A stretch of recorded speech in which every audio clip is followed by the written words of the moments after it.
నిరుద్యోగ వృత్తి 3,000 ప్రతి ఒక్క విద్యార్థికి ఇవ్వకుండా అట్లా మోసం చేస్తూనే వస్తున్నారు.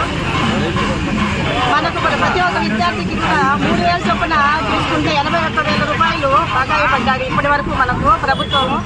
దీని ద్వారా ఖచ్చితంగా సిబిఐ విచారణ చేపిస్తూ మనం చేయాలని కోరుతున్నాము.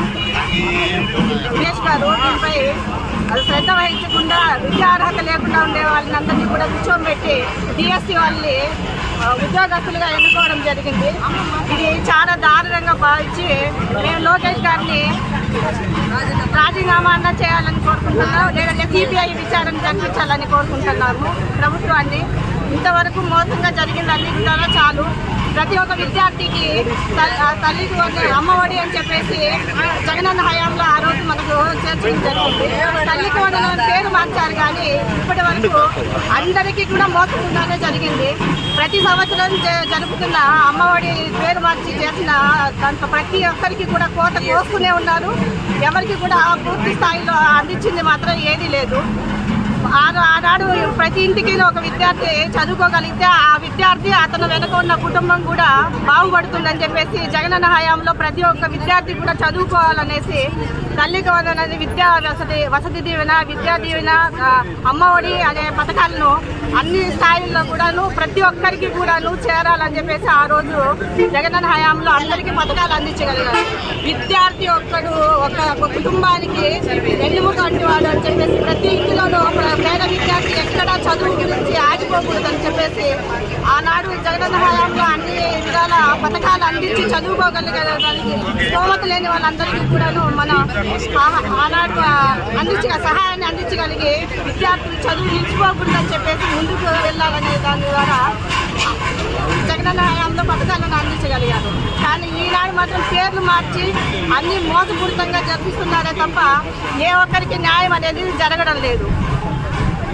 డిఎస్సి ద్వారా కానీ అన్ని మోసాలు జరుగుతున్నాయి కానీ ఇక్కడ మనకు న్యాయబద్ధంగా ఏది జరగడం లేదనేది మాత్రం తెలియజేస్తున్నాము. ప్రతి ఒక్క విద్యార్థికి కూడా చాలా అన్ని విధాలా కోల్పోయి ఈరోజు నిరుద్యోగ వృత్తి కూడా ఇవ్వకుండా 3,000 విద్యార్థికి నిరుద్యోగ వృత్తి అని చెప్పేసి 3,000 ఇస్తామన్నారు. అది కూడా ఇవ్వడం లేదు ఇంతవరకు కూడాను. ఆనాడు ఉద్యోగులు అవకాశాలు లేకుండా ఉండే వాళ్ళకి సచివాలయాల పేరు మీద పెట్టి జగనన్న హయాంలో అందరికీ కూడాను ఉద్యోగ అవకాశాలు కల్పించి వాలంటరీ వ్యవస్థను పెద్ద స్థాయిలో తీసుకొచ్చారు. ఈరోజు అది కూడాను పూర్తి స్థాయిలో దానికి మూత పెట్టేశారు.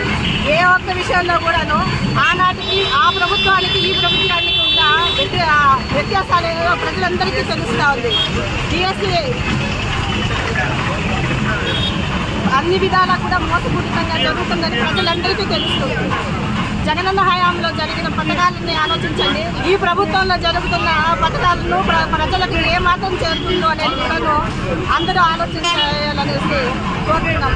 దీని ద్వారా లోకేష్ గారు ఖచ్చితంగా డిఎస్సి ద్వారా ప్రజలకు మోసం చేశారు కాబట్టి రాజీనామా అన్న చేయాలని కోరుతున్నాము, లేదంటే సిబిఐ విచారణ జరిపించాలని మాత్రం ఖచ్చితంగా కోరుకుంటాము. మీడియా కుటుంబ సభ్యులందరికీ నమస్కారం ముఖ్యంగా మీడియా వర్గాలకు కానీ సోషల్ మీడియా ధన్యవాదాలు తెలియజేసుకుంటాను. మాకు ప్రభుత్వం వచ్చినప్పటి నుంచి కూడాను మాకు ఏ విధంగా లబ్ధి పొందడం లేదు. డిఎస్సిలో మనకు అన్ని విధాలా కూడాను మోసం జరిగిందని మనం చెప్పుకోవచ్చు. దీని ద్వారా ప్రభుత్వం ద్వారా మనకు ఏ ద్వారా కూడాను మనకు ఇంకా మేలు జరగడం లేదు. డిఎస్సి ద్వారా అనేక విద్యార్థులు ఉద్యోగ అవకాశాలన్నీ కోల్పోయారు. దానివల్ల లోకేష్ గారు మనకు కుటుంబ సభ్యులకి, కార్యకర్తలకి, అలాగే పలాదండ్రి కార్యకర్తలకి అందరికీ నమస్కారము.